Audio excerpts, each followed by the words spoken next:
he pulls the ball string, and next thing you know, he's married. And he's thinking to himself, oh my gosh, I missed my wedding. I actually heard Luke Belmar tell a story one time, and it's actually pretty perfect for you. It's about a boy. He was in elementary school, and he was going to school every day, and he hated it so much. He would complain every day about school. He would tell his friends, his family, that he hated going to school.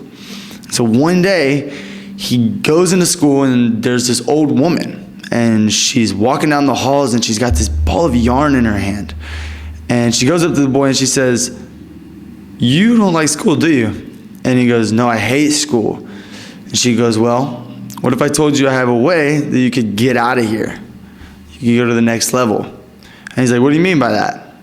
She shows him the ball of the yarn. She says, you see this string right here? When you pull this string, your life will go by. But be careful because you don't want to pull it too far. And he says, so if I pull this string, I'm going to get out of elementary school, hoping to go on to university. And so he pulls the ball of string. She says, yep. And he pulls the ball of string. And next thing you know, he's in college. And so he's in college and he's like, gosh, I don't really like college. You know, this isn't that cool. It's still just like school, just a little bit older. I just want to get to work. Let me go ahead and get to work. So he goes and he gets his job, and he's loving his job. He thinks it's so cool.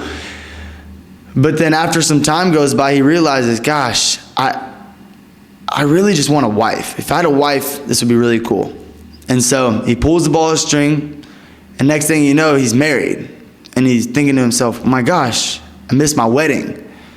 And in regret that he missed his wedding, he didn't ever want to pull that string again. So he put the ball of yarn away in a closet, and he didn't touch it for years.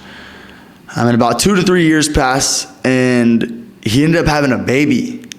And they were turning that spare bedroom that he put that ball of yarn in, they were turning it into a nursery for the new baby. And as they were cleaning out this nursery, he found that ball of yarn, and it reminded him. And he didn't do anything with it that day. But about a week after, his wife went to the grocery store, and he was left to watch the baby all by himself. And the baby just kept crying and crying and crying and crying and crying.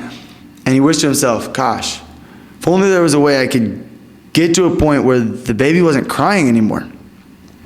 So he goes to pull the string just a little bit.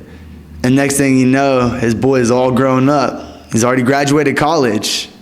And now he's grown up, he's a grown man, and he looks back on his life and he regrets the fact that he was always looking for the next best thing, right? He never lived in the moment.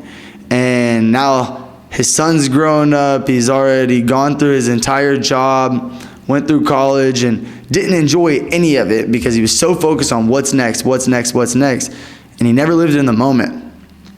So I share that story with you because I think that it's really important for you to focus on living more in the moment and actually enjoy this, right? This is a beautiful experience that you're living in. I like to say that the prize is the process.